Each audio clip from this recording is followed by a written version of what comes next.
Hi, this is Eddie Beeson. You're listening to Breaking the Fourth Wall. I was Mandark in Dexter's laboratory. Ha ha ha ha ha ha ha ha ha.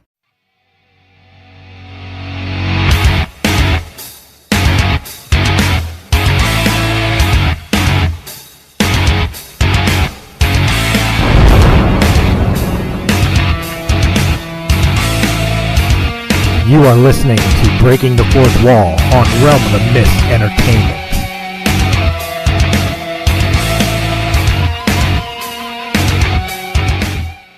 All right. Yeah, don't forget to hit record. No. The nice thing about Zoom is it actually tells me when it's recording. Hey, what's up, guys? Christopher Stolle here for another Breaking the Fourth Wall, guys. There's huge announcements coming to Realm of the Mist Entertainment. I will be announcing that very, very soon. In fact, probably this weekend will be the official announcement of some of the big things and changes that are going to be happening. But that's neither here nor there. Here at Breaking the Fourth Wall, we have another chance to sit down and have a conversation with not only a podcaster, but this man is a movie director, an actor, terrestrial radio personality. Am I missing anything else? Mr. Don Smith. Stand-up comedian and part owner of Wiley's Comedy Club in Dayton, Ohio. So I hear he's got his fingers in gynecology too. I mean, oh yeah. As often as I can. Well, first and foremost, we were talking about it before I hit record, before we started the show. I do want to offer, I don't know if congratulations or condolences on what you were telling me about your impending divorce. I guess it depends on how it went. Oh, it's a little weird right now because basically we've been separated for some time, and basically I just told her like a couple days ago that this is it for me. I've tried as much as I can try, and there's nothing going forward from here. So yeah, it's we're right at that. We've been separate. She moved out of the house a little over a year ago. Oh wow! And it's just been back and forth ever since, and it just finally it gets to a point where it's like I've had enough. We can't do this anymore. I don't want to play. I'm taking my ball and going home. Get the hell out of my sandbox. Yeah. Being a person who is happily divorced as well, I feel your pain. It's sad to say because I was a person. This is number 2. Oh, okay. So this is number 2. So I don't think there's going to be a third. I'm going to be a hermit. I'm just going to sell my house and live in a cave at the end of town. I'm just not even trying anymore. As you can tell from the hair, I'm just not even trying anymore. Well, I always knew about the beard, but the hair I thought might have been just like, COVID. Yeah. But that's how it started. That's how it started, and I just said the hell with it. It's staying. I like it. Well, my fiance used to go to school for hair and stuff like that, and during the COVID crisis, I was getting so annoyed with my hair. I'm like, I don't give a shit anymore. Here's a pair of clippers. Give me a damn crew cut. I need this hair gone. But no, anyway, neither here nor there. So how did you even get started in this? Let's get back on track with your career. Like, where did it begin for you, and why so many different avenues? I don't really know. Basically, we'll start with acting. That had the earliest start. I was 25 years old. I was actually that's about when my first marriage started to hit the rocks. That's been a while back, and I was looking for something to do. I didn't have anything going on, and I was actually looking for a job at the time. I was looking to switch jobs, and as I was looking through the newspaper, there was an ad for an upcoming audition with Dayton Theater Guild. Okay. I had never done this before. I'd never, not even in high school, drama club, anything like that. I was not the kind of person that would do that. Right. So that just, for some reason, it just struck me. That sounds like something different to do. Because when your first marriage is failing, you kind of flail a little bit and say, okay, what new thing can I start doing? So I went to audition, and the neat thing was, of course, local theater, it's all like a family. Everybody knows everybody, and I was the odd man out because I walked in there And I have, of course, the director, stage manager, they're all asking me my acting experience. And I was like, well, I don't have any. They said, well, even high school. It's like, nope, still none. I got nothing. And everybody that walked in after me, because of course it's theater, so I show up 15 minutes early and have to wait 20 minutes late for everybody else to come in because Right. they're actors. And everybody that came in, yeah, everybody that came in knew the director, knew each other, knew the stage manager, knew everybody on a first name basis because they've all worked together for years. Right. And I thought, what the hell am I even doing here? There's no way I have a shot at this. I mean, these people do this all the time. They all know each other. I'm a nobody, never done this. But oddly enough, a couple days later, I get a call. They offered me, actually, I think it ended up being a total of 7 parts, including the offstage narration. Because what was the show? The play was called Epic Proportions, and it's kind of a spoof play, like on the old 10 Commandments, those type of huge epic movies with the monstrous casts and all the millions of extras. It was kind of a spoof on that, because basically you had 2 main characters and everybody else played like 5 to 7 characters. Okay. So that was kind of how I got started. And we actually opened, this was 2001. We opened like the week after 9/11 of 2001. So for a comedy, for a spoof comedy. So it was different. It was a strange feeling, but I got bitten by the acting bug, and I just kept doing it. I did several other plays, and the thing with theater, it's a very time-consuming endeavor, to where if you're working an off shift, there's no way you're going to be able to do it. And I got stuck in a 3rd shift job, then I got stuck in a 2nd shift job. So it's been, I think the last play I did was in 2009. Okay. And I miss the hell out of it. I really do, because that's where my heart is. And that's kind of how I got started with stand-up comedy. Okay. Because that way I can write my own material, memorize it on my time at shorter sets. I can go up and do it when I'm able to, rather than something where you have to set 3 months of your life aside, where every minute you're not at work, you're working on this play. Right. And I got involved with comedy a little over 6 years ago now. And again, the way that happened, it was just, I was working to finish my bachelor's degree, and because I went back late to finish, and I went to Wright State, and they actually had, it was a bachelor's degree in English. They had an English class that was titled Comedy Writing. And I thought, well, that'll be fun. I have a good sense of humor, I think. This will be a blast for me. And I get in the class and realize that it's not just comedy writing. It's actually, the full title of the class is The Basics of Stand-Up Comedy. Okay. So I thought, okay, this will be different. that would throw me off, because when you said the title comedy writing, the first thought I'm thinking of is how to be able to write something like Police Academy, not necessarily writing exactly stand-up set. Yeah, that's what I thought too when I signed up for the class, and it ended up being The Basics of Stand-Up Comedy. And I thought, okay, this will be fun anyway. I'll do this. I've been on stage. I won't say I don't have nerves going on stage, because I sure as hell do. Even doing it for 6 years, I'll get nervous as hell before I go up, especially if it's been a while. But the final exam for that class was actually a 4-minute set at the Dayton Funny Bone. So wow. that was my first set that I ever did, was 4 minutes at the Dayton Funny Bone, which ended up doing really well. And after that, what's that? What I gotta ask, what was that like? Because again, for people that follow the show, you know my history. I'll give a quick abuse just for Mr. Don Smith to give a reason for the question.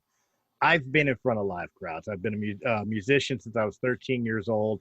I've been a pro wrestler since 1997. I've worked in front of crowds. I know how to perform in front of crowds. I know how to work a crowd. I will not lie to you. People have told me numerous times that I should try stand-up comedy, do an open mic night. They think I would kill at it. I am scared to death of it, because there's something so naked feeling about being on stage by yourself. How was it Yes. for you doing that? It was honestly, it was terrifying until I started doing well. When I first went up, the first show I did, of course, was at Dayton Funny Bone, and I did pretty well, but I had basically months that I was in this class working on material Right. and testing out material. So it went pretty well. I was nervous going up, but of course, this was also a lot of people from the college that were there, from Wright State University, were there to see their friends, to see this show. I had a couple of my friends there, so it wasn't a real show. Right. My first real open mic was actually at Wiley's Comedy Club in Dayton a couple weeks after that, and that was a little more nerve-wracking because this was, to me, the one at Dayton Funny Bone wasn't a professional stage because it was set up by the school as part of a class. Right. Okay. So my first real open mic was at Wiley's, and I was terrified because even doing theater, I would get I would get really, really nervous, really anxious before I went on until things started to click. Right. But I'm never more terrified than 30 seconds before I hit that stage. I mean, I'm the most terrified I've ever been to go on stage. It was a minute before I was supposed to go up. I was back at Dayton Funny Bone for back when they used to have really good open mics. And I was going up.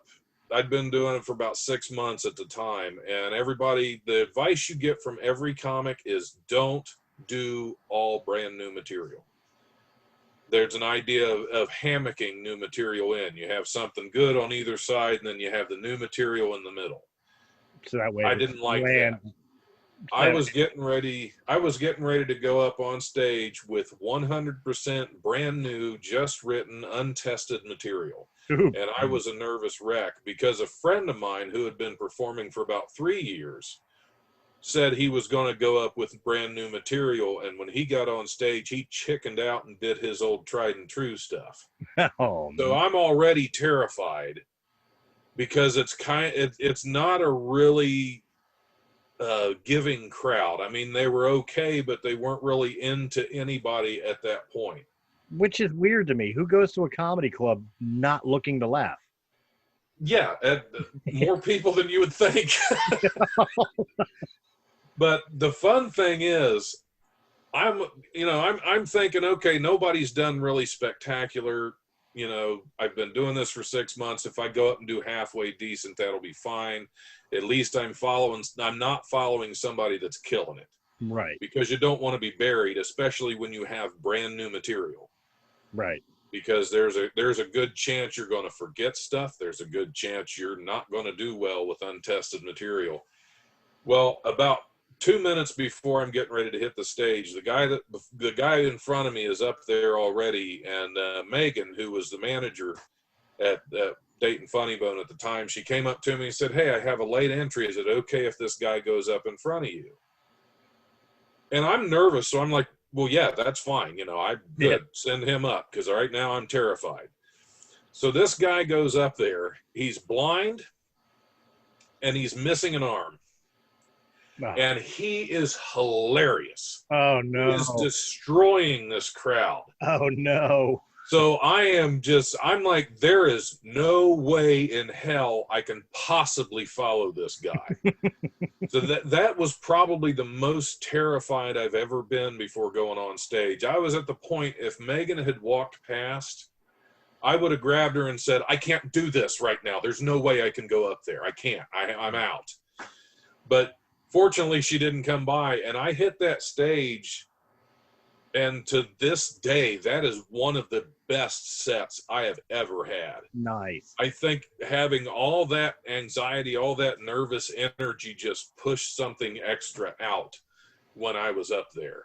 Because I did the same material later. It hit, but not like it did that night. That night, there was something in the air when I went up there.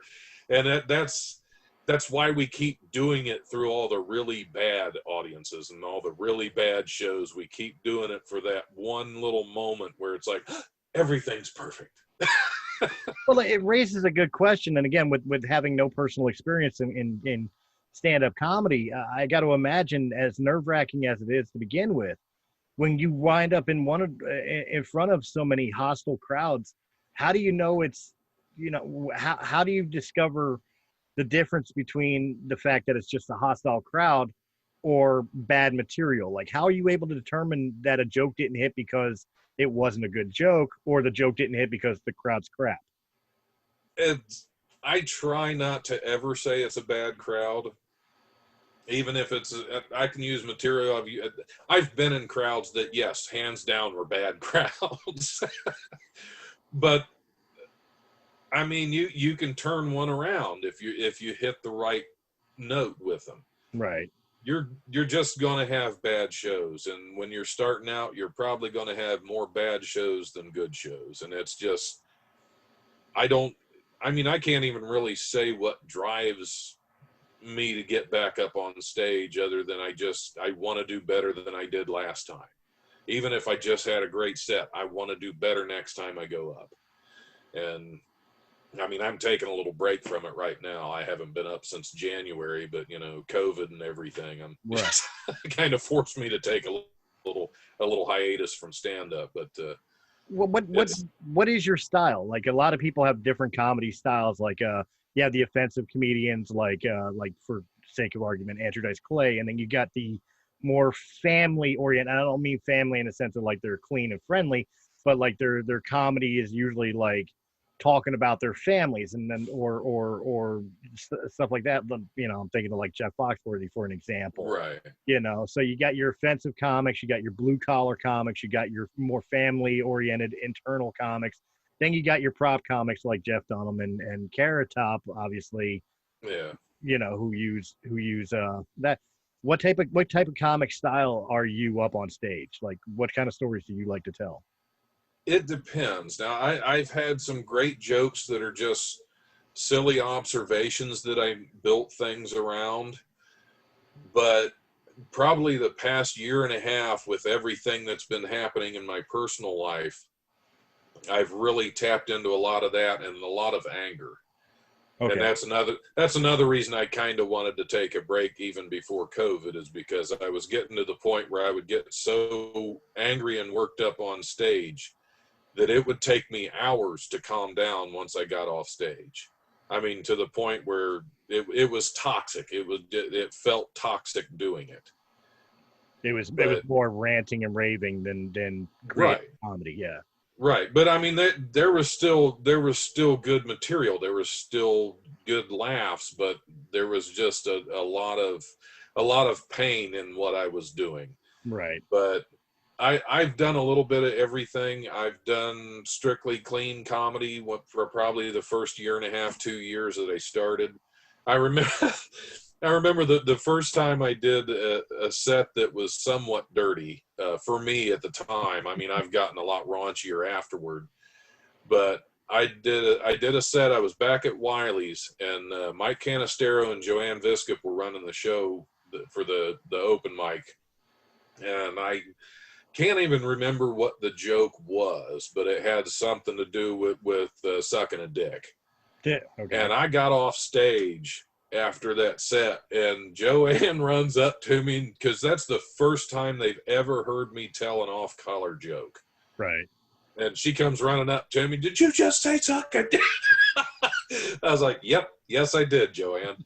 But I mean, I don't work blue a lot, but I don't want to hold myself to just strictly being a clean comic. It's good to be able to do both. But well, no, that's good. But I mean, like, again, I say this like I know what I'm talking about. I don't. I don't know what I'm talking about either. It's all right. My envisioning of even attempting comedy personally is and what usually makes me funny in podcasting or in my personal life is being able to play off of others. So I couldn't even imagine going up by myself to try to make people laugh without having somebody there that I could play off of. Usually something you say will trigger a comedy response out of me, as opposed Right. to me writing a joke. My humor can be very sarcastic.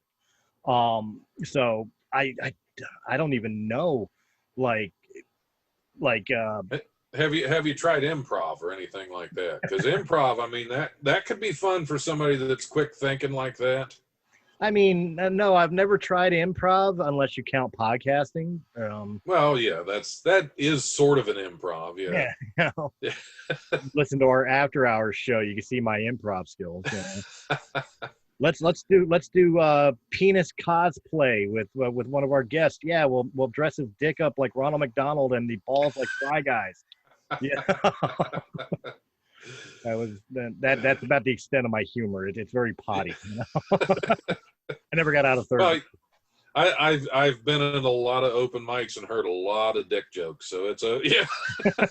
Well, what's funny to me, going back to what you were saying, how do you transition to stand-up comedy from stage when they seem so completely different world? Even though you were doing kind of comedy satires on stage, as I assume from your story. I don't know what other ones. Maybe you did some drama. I've done some drama. I haven't done musicals, but I've done some drama. I've done that. I mean, of course, most good theater, even drama, has comedic elements. Right. And you always, as an actor, you still have to have that timing.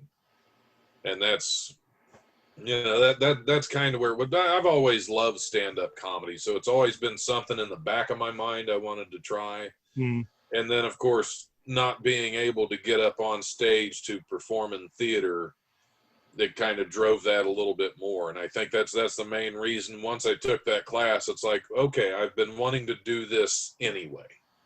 Now I'm going to be forced. So now I got no choice. I guess I won't drop this class. But that's it's been a lot of fun. I've done a lot of shows. Of course, I've bombed a lot. I've done a lot of really bad shows. I always like to talk about the Chapter Bar in Fairborn. This was the third time I was ever on stage. Okay. I started out, I did the set at the Dayton Funny Bone. Then I did my first open mic at Wiley's. And then I did my first bar show at the Chapter Bar in Fairborn, Ohio. And I did well at Wiley's. I did pretty good at the Funny Bone. The only thing I remember distinctly, I don't remember hearing laughs at the Chapter Bar. The only thing I just distinctly remember is the drunk little old lady at the bar just going right in the middle of my set as loud as she could, "My God, this is awful."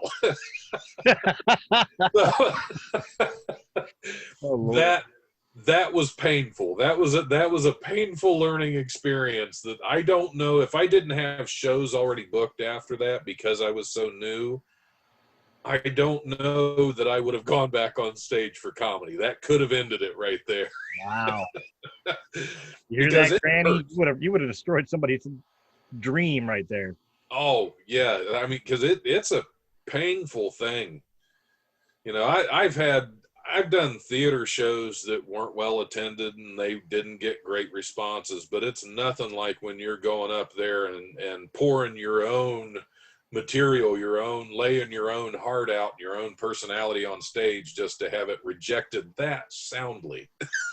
I kind of have a similar story. It's completely different, but I have a similar story that I know what you're talking about. And it was ironically at a bar. One of the things I used to do as a musician to test new material, sometimes when I got in good with some DJs that would work bars that do karaoke or whatever, is they would let me sing my own demos. So that was something that always worked out in Colorado, and it usually was very, very positive for my last band, Disillusion Purity, because it generated interest for them, and it gave me extra practice time with the songs. Even though I was the songwriter, gave me more time with the songs to find out what would hit with a crowd, what wouldn't, right. Where I could play with the lyrics and the performance. That was great. Well, years later, after I stopped being a musician, I would still go to karaoke nights with my fiance, and we got in good with the DJ. And the DJ one night wanted for the final performance of the night, she wanted me to do one of my songs, and I didn't have the demo. She's like, I don't care, do it a cappella. I said, really? She said, yeah, this is the final night, because the bar was closing. It was going out of business. She said, you know, do it a cappella. I don't care. So no band, no nothing. I get up there and I do one of my songs. I did a song called All Things Must End, which is a very somber song. And but it was the only one I thought that would fit a cappella. You know, I couldn't do like, you know, Broken Angel or Mental Masturbation, which really kind of rely on the music. Right.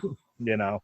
So I thought I would do All Things Must End, and I poured my heart and soul into it. And there was like these 3 or 4 Valley Girl style girls, you know, the ones that listen to fucking, you know, Britney Spears and fucking One Direction and shit. And they're heckling the shit out of me. I've got other people in the bar saying, will you shut the fuck up? This guy's pouring his heart out for you. They were horrible people. Like, they made me question whether I was a decent writer. Oh yeah. Yeah, I get where you're coming from with that. Yeah, people can get rough. People can get just downright harsh. Now I've seen comics. I mean, Luke Capasso is a friend of mine, local Dayton comic. Well, he started out, he was over in England for a while, and there's actually a viral video of him on YouTube while he's on stage in England. I don't even know what he was talking about that was that offensive, but a woman gets up, walks on stage, and dumps a full beer over his head. Oh, shit. And walks out. Oh, my God. So, yeah, people can get nuts, and then sometimes you don't know what's going to offend them and set them off. I was doing a clean show recently, and one of the things I love doing with clean shows, and I used to love doing this when I did the live radio shows back before COVID and we could actually do the live shows. Right. I love to tiptoe right on the line of decency. I did a clean, I was hosting for a comedian that was in that Wiley's. I was hosting that weekend for him, and they wanted me to be clean. And a clean show, I was able to, unnoticed, sneak in a joke about abortion and a joke about squirting. Which kind of goes together. What's that? Which kind of goes together. They can. But I was able to sneak both of those in, and I had the headliner of that show came up to me afterward, and he said, "You are deceptively filthy." Well, I've got to hear the joke now. Like, how were you able to fit these in?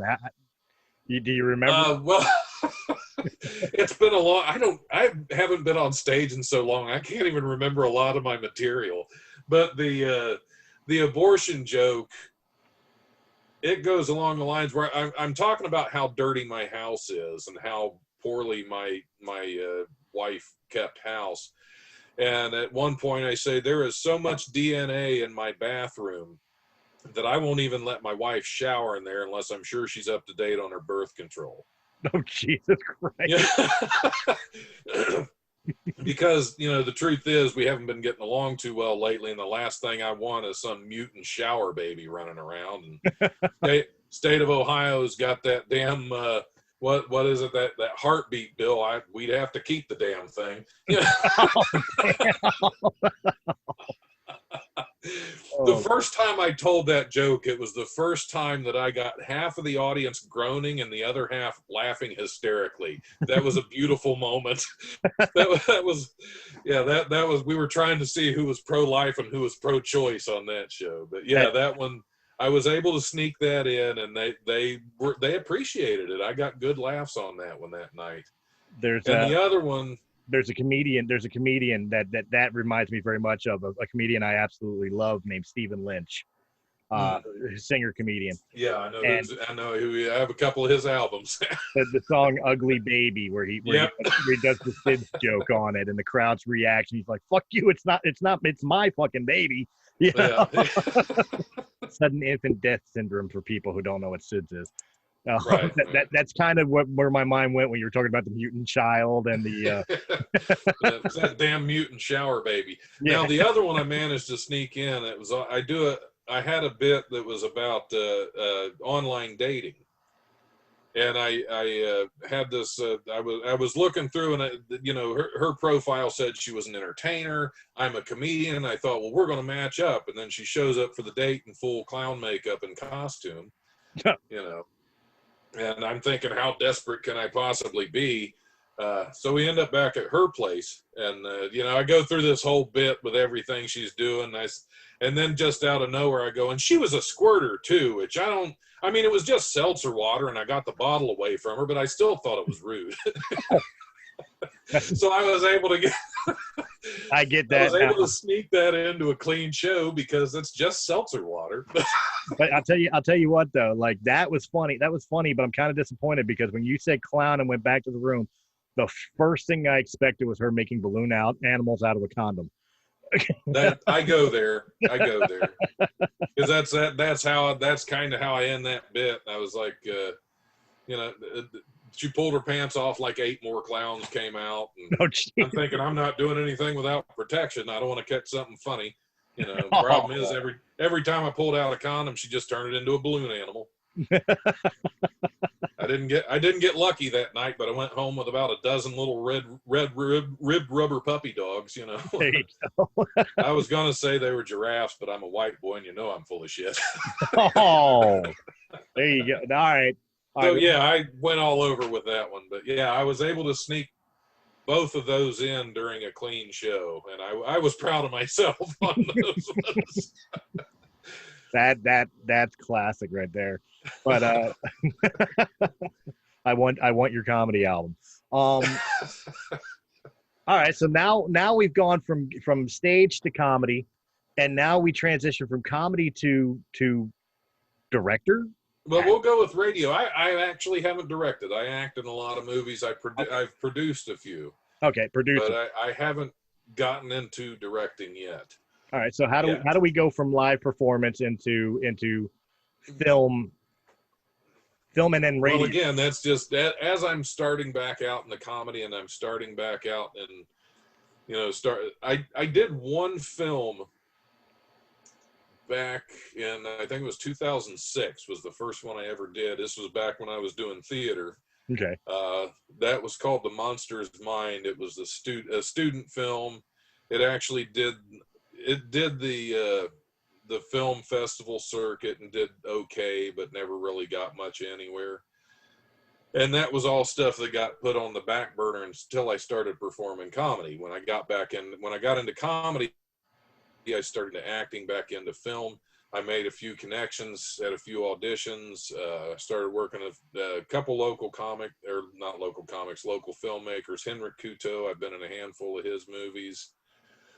People that are good, that are low budget horror films fans would know Henrik. He's done Babysitter Massacre. He's getting ready to turn Babysitter Massacre into a trilogy, I believe. Okay. So he's working on some more of those, and he's been featured in like Fangoria magazine and stuff. But he did a Western, which is how I got back into film. He was doing a Western called Calamity Jane's Revenge. Okay. And I played a cowboy that got shot by Calamity Jane while he was taking a leak. He was she pulled it as he's doing his business. She comes up and pulls his own pistol out of his holster, and I turn around and yell her name, and she shoots me dead. So that was my reintroduction back into film. I got to be shot by the lovely Erin R. Ryan, who played Calamity Jane. I think she's killed me in a couple of other movies since. Nice. Yeah, I die in a lot of things, but I was in a few with Henrik. I did another Western called Western World, which was filmed in Dogwood Pass. They turned that into a series later on called Dogwood Pass, but I didn't get to reprise my role, unfortunately. But Western World is still out there. I think you can still find that on Amazon. I started working shortly after that with a director named William Lee. And I've gotten to the point where a lot of his films I'm now producing. They've re-released a couple, but the one that we were most proud of for a while was called 6 Feet Below Hell. Okay. He had a deal. He had a deal with Redbox, and 6 Feet Below Hell spent over 2 years available on Redbox. It was actually popular enough they kept it in the Redbox for over 2 years. Wow. And it was a lot of fun. It was a zombie movie. The character I played in that movie's name was Reggie. And Reggie, I mean, it's been out for, like 3 years now. They're getting ready to re-release it. But so a spoiler isn't going to be too bad. Reggie was supposed to die originally. What happened, one of the reasons I love independent film is you have to roll with the disappointments as they come in. Right. There is so much that can stop filming that you really have to do everything you can to keep going.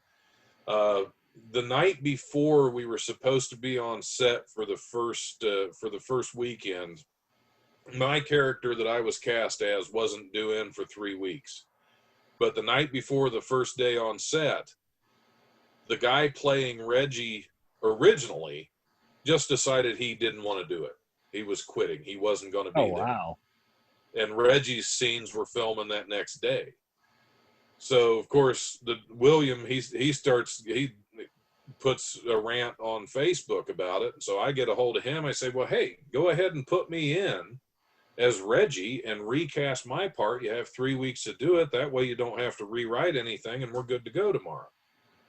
So I stepped into the role of Reggie, which was a lateral move pretty much, because Reggie was going to die. My character was going to die. So it really wasn't a step up.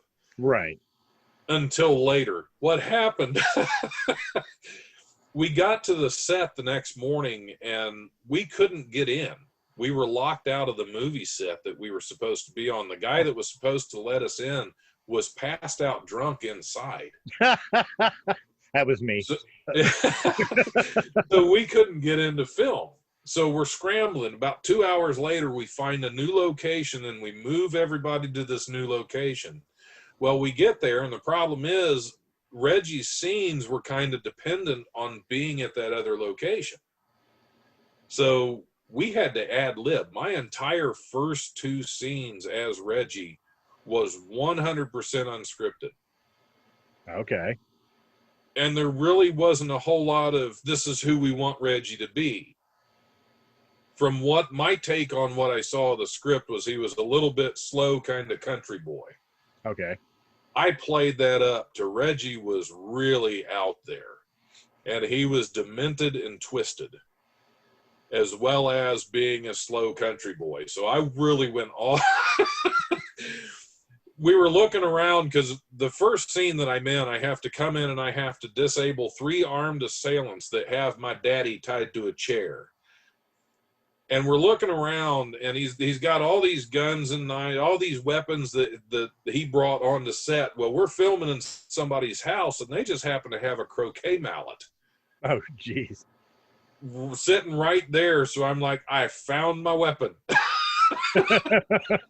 So Reggie's first scene, he goes running in with a croquet mallet, just swinging like crazy, knocking these guys out that have semi-automatic weapons. So we had so much fun ad-libbing those scenes and doing unscripted Reggie that William actually rewrote the ending of the movie to bring Reggie back and have him kill off one of the main bad guys. Oh, wow. So yeah, that ended up being a lot of fun. But I think 6 Feet Below Hell, I think you might be able to find that on Amazon still. This past year, Black Mamba just got released. They just released The Goocher, which is another horror movie directed by William Lee, Cinema Lexicon Pictures. They re-released one of the first ones I was in with him. It was originally called 3 Knee Deep. They just re-released that one under the name of King Killer. They also, a couple months ago, they released Burning Down Babylon, which was originally, that did a short run on Redbox, but they were a little scared of it. It was originally called Straight Outta Hate. And the premise of that is kind of eerily familiar. Basically, there is a group of vigilantes that has a list of crooked, murdering police officers that are actually on the take. They're crooked. They go out and murder people. And this vigilante group has a list of these guys. So they're going out and picking them off. At the same time, there's another vigilante group that sees this happening and uses it as an excuse to just kill police officers. And it gets to a point where these two groups start battling each other because the one has a legitimate thing they're doing and the other is just using it for anger. So it's still timely. This was actually made 3 years ago. Right. And it's still timely. They just released that titled Burning Down Babylon. And that one, I think, the way it's shot, it's very grainy. It's very almost found footage kind of movie of this. And it's that one I thought was really interesting. So I have a lot of fun movies that are out there right now. I just had a movie idea listening to you. I just had a movie idea pop in my head just because of the way we look. playing off of that one that you were saying a little bit there, I can almost see us doing a biker movie. But here's the premise. Like, think of Sons of Anarchy, except instead of being gun runners and drug dealers MC, it's one of those like Christian MCs or law enforcement MCs. But here's the rub. Your character and my character, we don't realize it's not a 1% crew. So we're patched in and doing wrong things for charity clubs. That's how my mind works, people. No, so, that's all good. But again, like going into the film, and it's amazing to me that you went into stand-up comedy, you went into film, and you went into on I don't want to use the term Broadway, but for lack of a better term, right? Into plays, into theater, on stage theater. Thank you. That's the term I was looking for. I was struggling for it. Really was. Proving that I could play a good Reggie too. There you go. With no prior background for this, like, you went to night school, for lack of better pretty term, much, yeah. For stand-up comedy, but as far as like film and for theater, you never had aspirations to be an actor. No. How hard was it for you going through the processes that a lot of actors go through after going through training to be theater actors or film actors and actresses? And I don't want to exclude anybody, for you to just walk in and be able to do this, like, was how hard was it for you? Surprisingly not. I have been very fortunate. One of my first directors I worked for was just he was fantastic theater director, Saul Kaplan. I've worked with him on a couple of other ones. I've been really lucky. I've worked with a lot of actors that don't mind coaching you. I've worked with directors with a lot of patience. And with acting, I mean, a lot of it, we all act every day. If you have a real job, you're not going in there as the personality you are around people that you don't work for. True. I'm an HVAC tech by trade. I'm an HVAC tech electrician. I'm a plumber. I'm one of those essential guys that had to work all through COVID-19 in medical facilities, of all things. So, okay. I've always, I don't know that I have a natural talent. I've been able to pick up a lot working, again, with a lot of great actors and a lot of great directors. And that makes a huge difference because you learn everything you can from them. And I would say, as far as my work in film, I think Reggie was the first time that I've been on camera and really let myself go. Right. When we were doing that ad lib stuff, and I've done some acting classes, I've done some improv training, but this is all later on. This is after I was already doing it.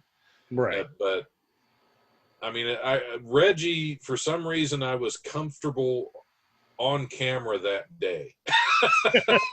And it was funny to me to be able to get in this guy's head and, okay, who is Reggie? and really just kind of, okay, he's this idiot. And that's who I decided to be for that day. I was like, yeah, I can do this. But that was really the first one. And I play angry a lot because angry is really easy. Right. But no, I've been really fortunate to work with a lot of good actors, a lot of good directors that have helped me through. Because one of the things, if you start in stage, you have to act different when you're on stage than you do when you're on camera. Because when you're on stage, I mean, there are people way in the back that can't see your movements. They can't see your facial expression. So you make bigger gestures. Right. When you're on camera, you can get the same effect. In theater, where you're going like this, on camera, you can just, you get the same effect doing that. So it's just it's a lot more subtle. And when I first started doing film, there were many times I've had directors that tell me that you have to take that movement down. You have to chill. This isn't the stage. But yeah, it's just working with a lot of great people is what's been very, very helpful in everything I've learned as an actor. Well, now we step into the final realm, radio personality. How did this come about after doing acting and stage and stand up? Where did this natural transition go to radio personality and then podcast? Well, what had happened is, again, I went back to finish my bachelor's degree kind of late in life, and while I was working on my English degree, that's when I was performing comedy. I was starting to do movies again. I actually wrote 2 novels. They just aren't published yet. I need to go through and edit them eventually, but they've been sitting around for about 4 years now. How you going to ask me about that? But while I was doing all that, I had started doing performing stand-up, and I was meeting a lot of really cool comedians, a lot of really nice local comedians that I wanted to stay in contact with. Okay. Well, I was working a full-time second shift job, plus I was in school full time, 16 to 18 credit hours, working my ass off for both directions, plus trying to do comedy anytime I could. Right. Well, Wright State University had a radio station, WWSU 106.9 FM. If you were a student, you could start a show. You had to do a semester of training on it, and then you were free to go. So I thought, well, I have all these comedy contacts. I don't want to lose contact with them, but I can't get on stage as much as I'd like to. So I decided to start a weekly radio show and bring some of these comics in. That way I could get to know some of them better. I could meet new ones, and the whole time we're just having fun on the radio. Right. So that's what I did in, January of 2015. January 9th, 2015 was the first time I ever went on live radio. And with my own show. I did an interview a few months before that, but this was the first time I'd ever done my own live show, and it was a disaster. Uh-oh. We got there. The show was at 9 in the morning, and I got there. The door was locked. Nobody gave me codes to get in. Nobody was in the studio. My guest is already there. My guest at the time, the manager of Wiley's Comedy Club. So I scored a fairly important guest for my first show. Right. And we can't get in to even start it. Oh, no. Finally, I'm making calls. I finally get somebody there. We start what was an hour and a half show at the time. We started 40 minutes late. Oh. I could remember how to go on the air. I could remember how to go off the air. I could not remember how to play a song. Oh. So we didn't even take a break. It's like, we're just going to go. Because I'm not singing. Let's just talk. So we did the whole show just talking back and forth. And I think it was the third, because I went through my training, but then you have a whole month off before you start your actual show. So I forgot everything we went through in the training. It was a scrambling nightmare. But about 3 or 4 shows later, things started to smooth out, and it got to be a little more fun, and we kept doing it. And I graduated in the end of 2015 or middle of 2015, and I started going back to work on a master's degree that I never finished because other things happened in life. But I kept the show going. And then when I was working on my master's, I ended up dropping out because of Wiley's, which is a whole other story. But we got, I talked to the general manager at the station at the time, liked my show. Right. So even though I wasn't a student, he let me keep doing my show. They just had to have a student produce my show for me. Right. So Patrick entered into it, the producer Patrick, and he's been so much fun. He's the one I love watching squirm as we tiptoe along the FCC line. Because of course, an FCC violation, they can get fined thousands. They can even get shut down. And hey, there are certain things you can't say that don't make sense that you can't say them. For example, you can say the word ass perfectly fine. Mm-hmm. You can say the word hole perfectly fine, but you can't say asshole. Yep.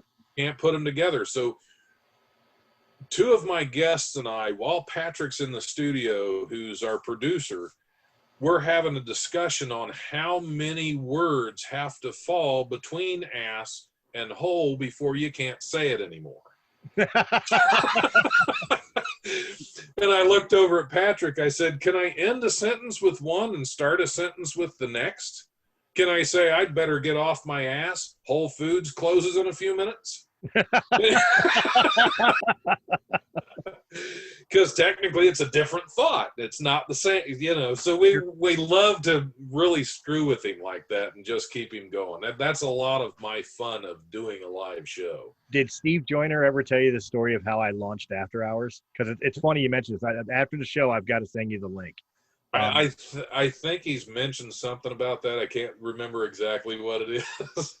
I started the comedy show After Hours because Breaking the Fourth Wall used to be on radiocastfm.com, and it was at that point a roundtable discussion show. Normally we're talking about movies, and because of the fact that we were on radio and he wanted to keep it family friendly, we had to keep it PG. So I would have to pre-edit everything, take out any curse words and anything.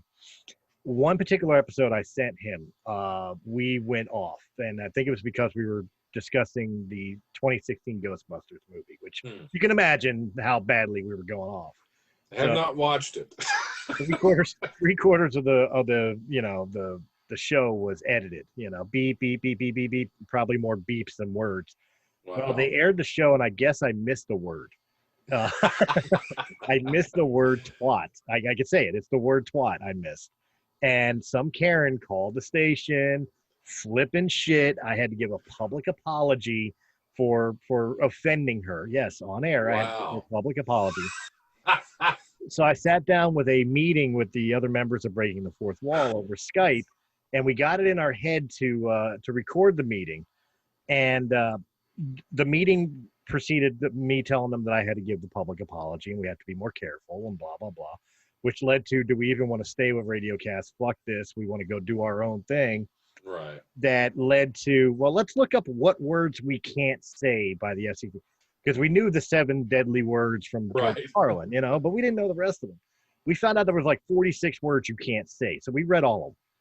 And then we spent the next 2 hours coming up with shit that you could say.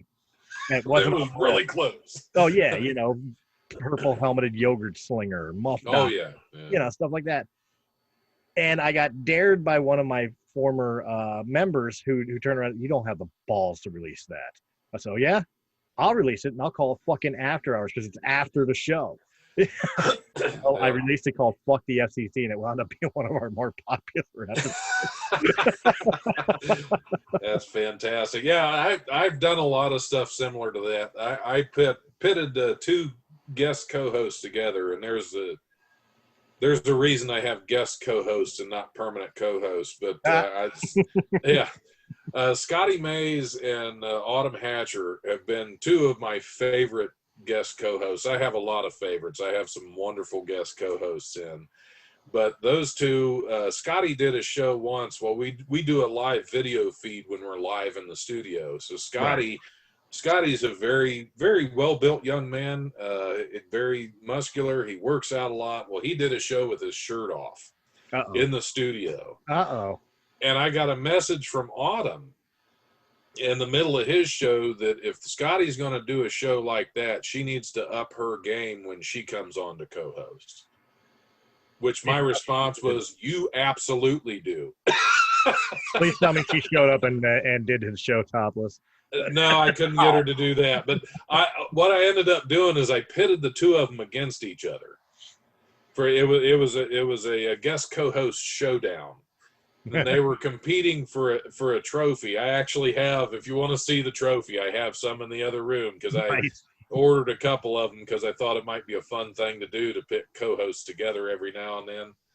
Well, do you have a minute I can go grab it? Yeah, absolutely. All right, because you have to see it's part of the fun.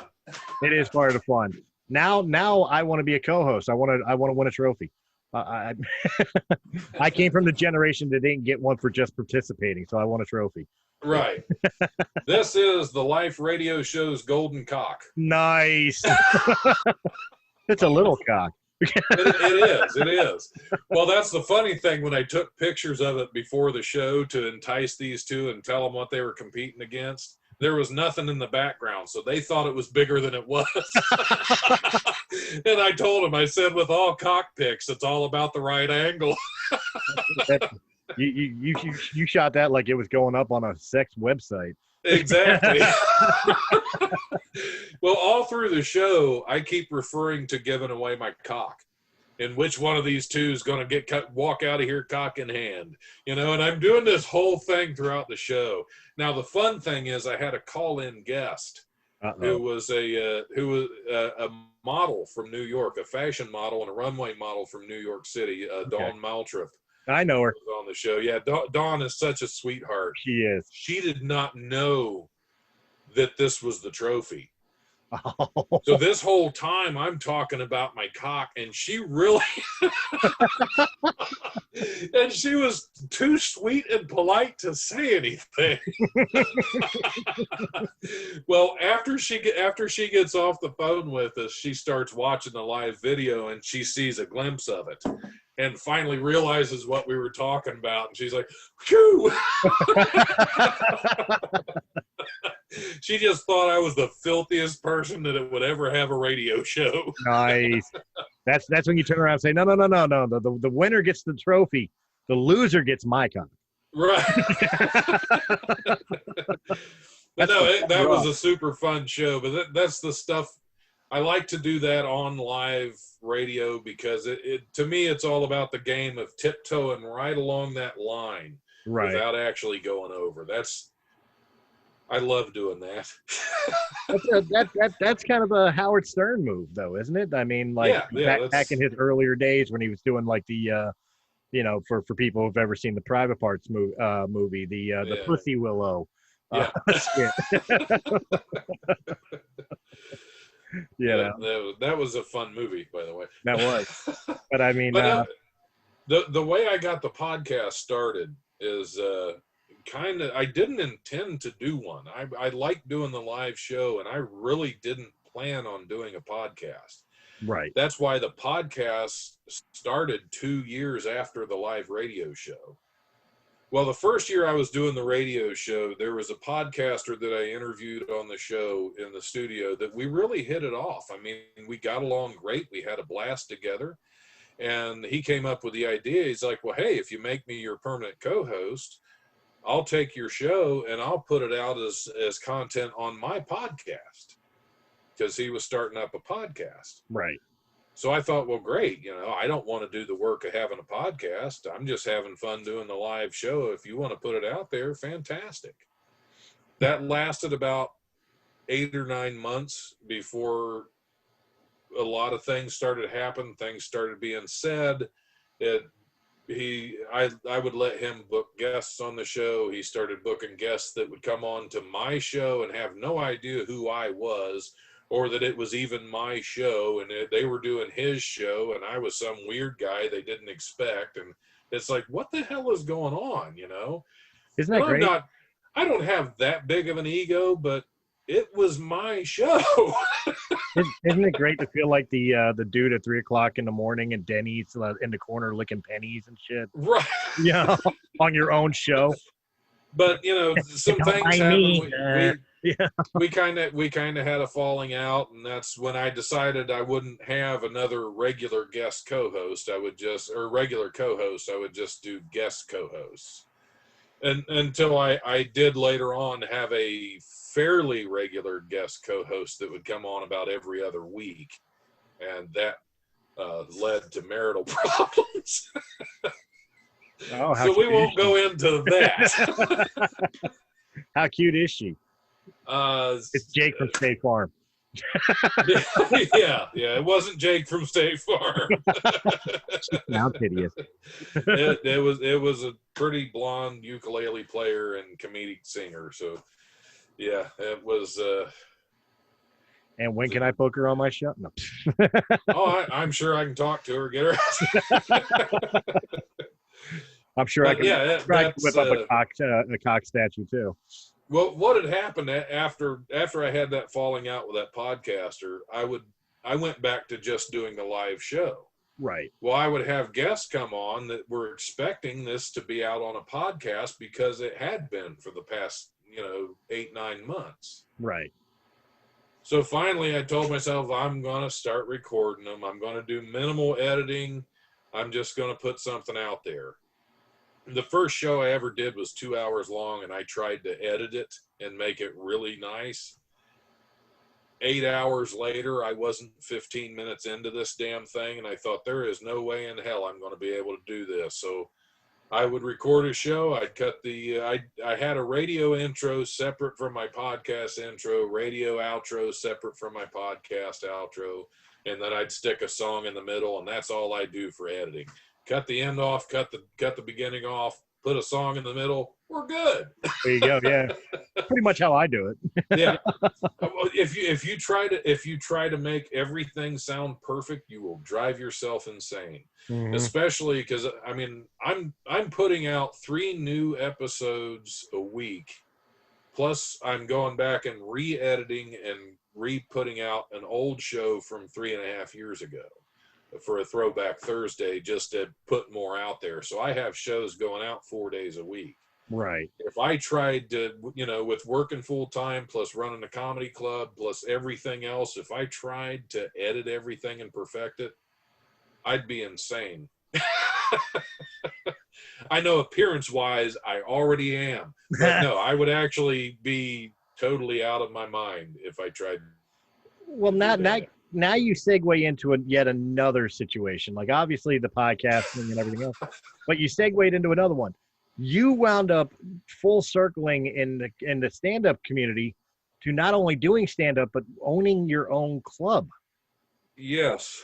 How did this come about?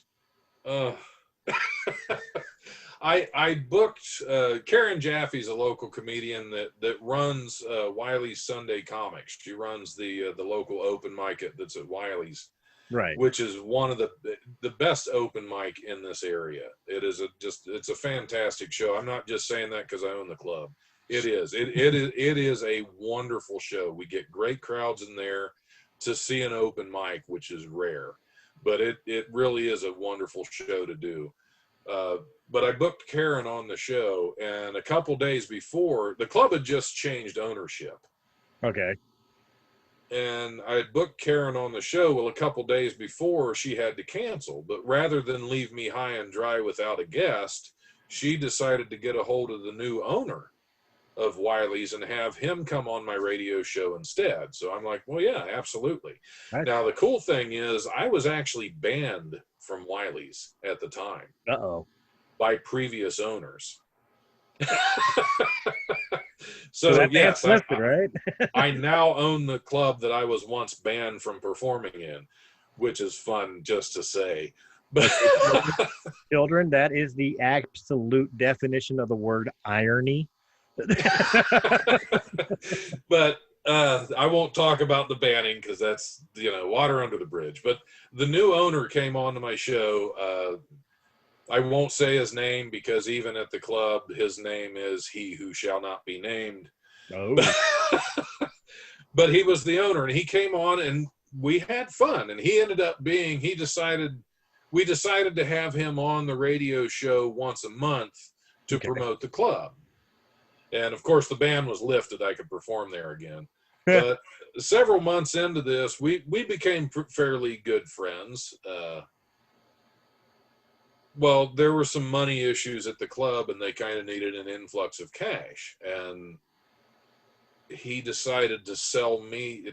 We talked, and I decided to buy a certain percentage of ownership in the club.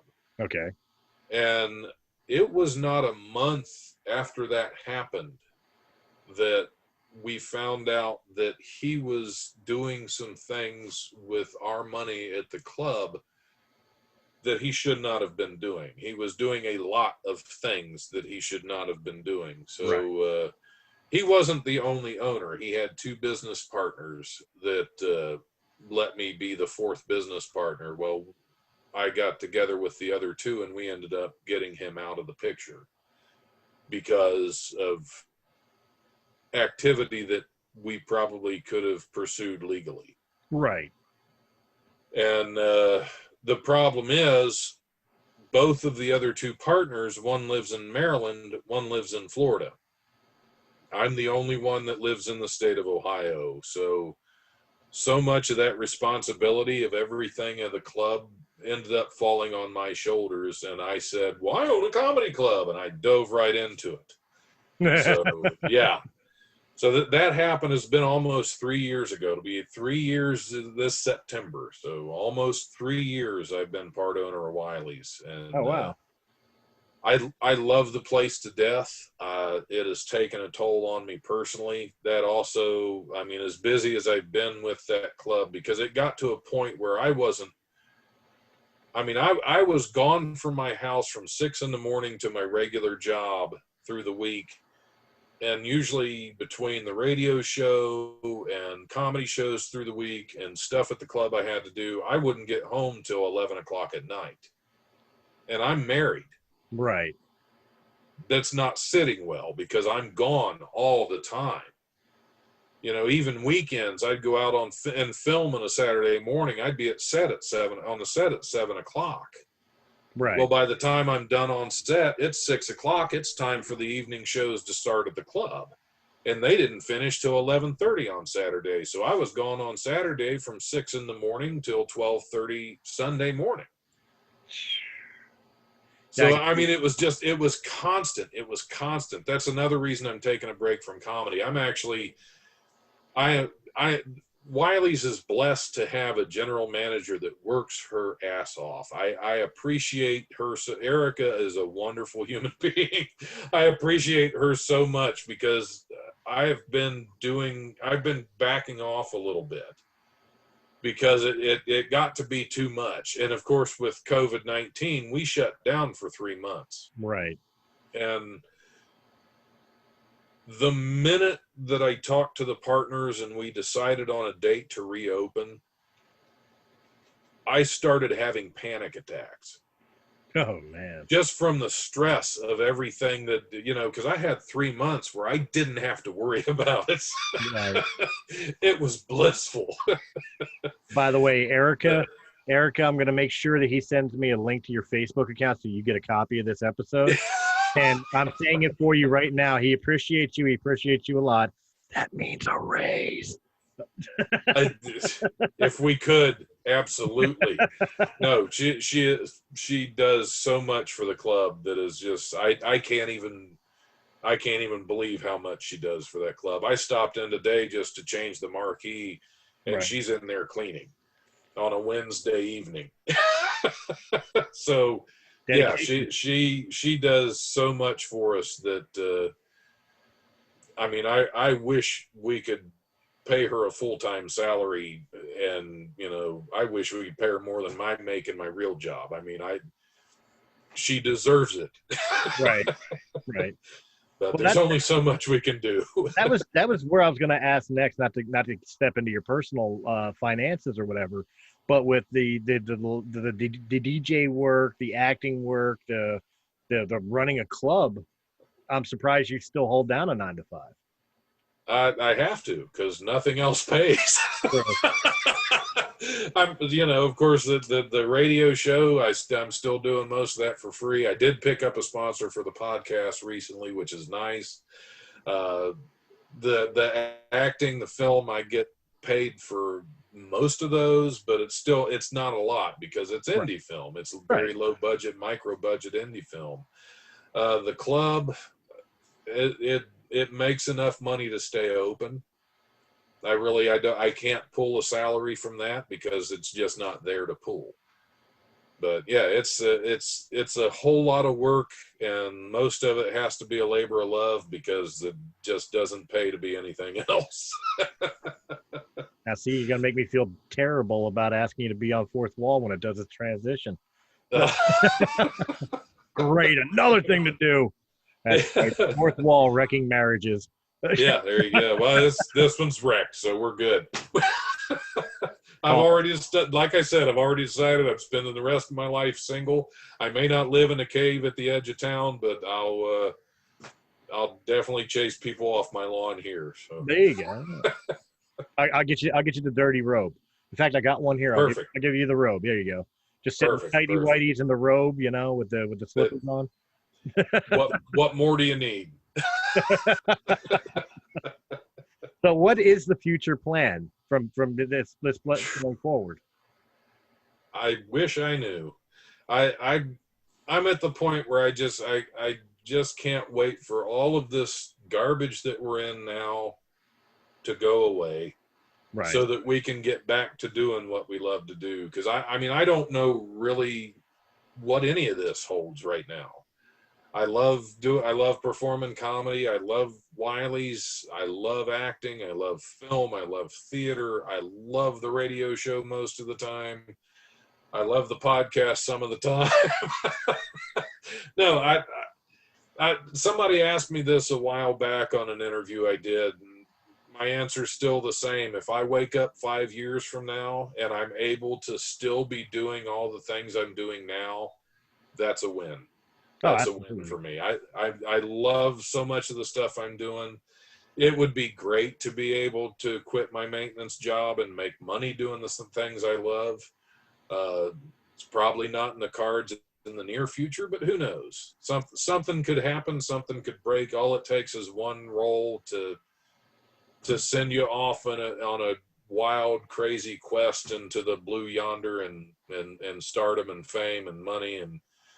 Yeah, I'm dreaming, but if 5-10 years from now, if I'm still able to do the things I love to do, then that's good enough. Absolutely. So, I mean, you're not wrong with the idea that, and you're hitting a point that I've said for years with the musicianship and the independent professional wrestling. Like, the money's not there either. I held a 9 to 5. I was a maintenance guy. I was a general contractor. Hell, the last job I did was I was a fence installer. Imagine how thrilling that was. I've done it. Yeah, you know how thrilling it is. Of course, we love this to be our careers, but we do. This is a labor of love, and I used to try to explain that to people. Absolutely. I don't care if it's 5 or 5,000 people. As long as you walk away knowing that you entertain those people, that's what matters. Yeah. So I definitely get where you're coming from. But I do have to ask, since you've done this, your coworkers in your normal 9 to 5, you don't know how much shit I would take for being a pro wrestler. Oh, where's your spandex and everything else. What is the reaction to the things you do from your regular life people? Well, the biggest thing, I have a lot of people that I work with that listen to the radio show, that tune in when I go live, that a lot of people that have been to some of my comedy shows, people that have seen some of my movies. I mean, a lot of them, they appreciate it. It's kind of fun to them to know somebody that's doing these crazy things because, I mean, how many people get to do the things we've done in life or take the chance to do them. Right. You know, because I talk to people all the time. It's like, man, I wish I could do that. It's like, well, do it. Yeah. I wish I could be in movies. Well, they're there. Find one, audition for it. You might get lucky. Well, I keep trying since doing since joining up with SJ Network. I get all these directors and actors. I'm always trying to get on film. Like perfect example, Bill Foster. You know, he does the westerns. I keep offering to be the drunk guy passed out in the Horseman order. Like, I just make me a prop. I'll be in the film. Yeah, I mean, you're in. Is it Pennsylvania? You're in? Yeah, Philadelphia. Because there's stuff in Philadelphia. I mean, there's always stuff going on there. I mean, you can get to know some of the local filmmakers. Invite them on your show. You know, you never know. You might land a role that at least would be a hell of a lot of fun for you, if nothing else. That's it. Because that's kind of how I started. I think Henrik Kuto was on my radio show before I was ever in one of his movies. Okay. And that's kind of how I got to know him. The way I got involved with the movie Western World, I signed up for an improv acting class that was being taught by Lana Reed, who directed Western World. Okay. So three months after I did this, it was an 8-hour class. It was one day. I got to know her for 8 hours one day, and 2 months later, she calls and offers me a part in Western World. I didn't audition. She just said, "Hey, you'd be good. You would fit this part." So, okay, cool, I'm in. So you never know where it's going to come from. It's just something simple like that. I just wanted to do an improv class, right? And I ended up getting cast in a film because of it that got released and put out into the world. So yeah, I mean, if you're interested in it, I mean, in Philadelphia especially, if I can find stuff in Dayton, I'm sure you can find some films going on in Philadelphia. But yeah, I mean, look, there are always going to be. That's the beauty of Facebook, is divisive as it is nowadays. There are film groups after film groups for cities and areas.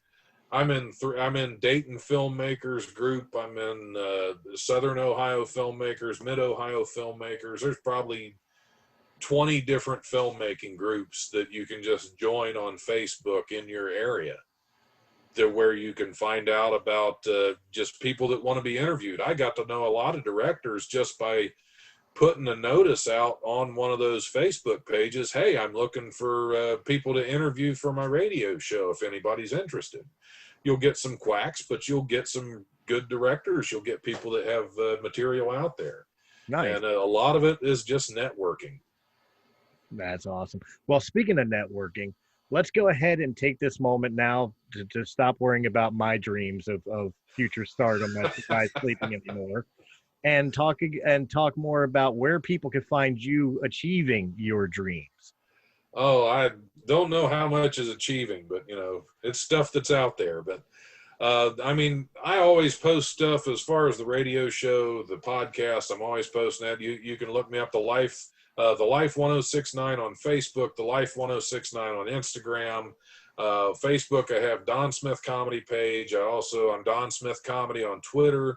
You can look up the life1069.com. You can find, it's a very outdated, it's like 4 years old at this point. I haven't updated it in a long time, but most of the links for the Life radio show are still good on there. Right. You can find Western World, Calamity Jane's Revenge, The Goocher, Black Mamba, Boggy Creek, the Bigfoot series. That was a TV series that Henrik Kuto shot. I'm a featured lead on episode 2 of Boggy Creek, the Bigfoot series. You can find that on Amazon. I think you can still play that free on Amazon Prime. Oh, there you go.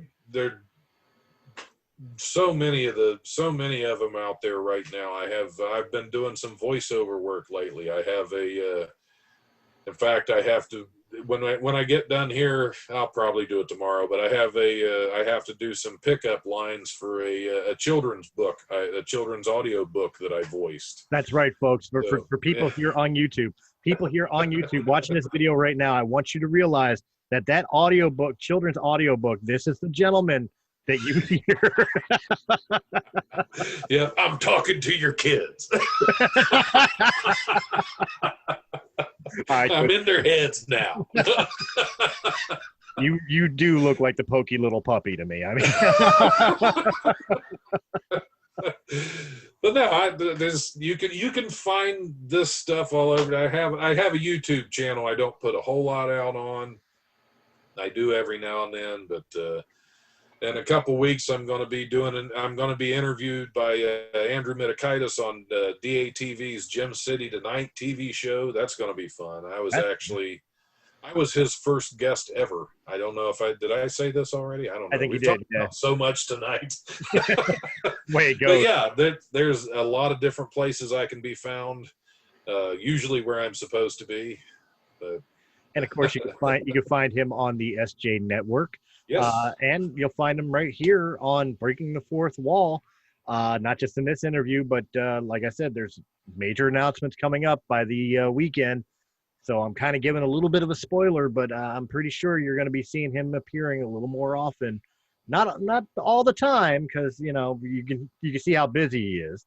And if we make him too busy, his wife might hear about it, and then the alimony will be that much more. Well, I have to make money doing it first. That's okay. Well, he's working completely free for us. So yeah, and most places that I work right now, I get paid for the maintenance work. Other than that, does that work for the lawyers? Does that work for the lawyers? I hope they buy. I'm going to submit this for evidence. And of course, guys, you can find Realm of the Mist Entertainment's podcast like Breaking the Fourth Wall right here on YouTube. Like, share, comment, subscribe. Check out all the other podcasts. And of course, in audio format, you can find us on Anchor.fm, Apple iTunes, Spotify, Pandora, iHeartRadio, or wherever quality podcasts can be heard.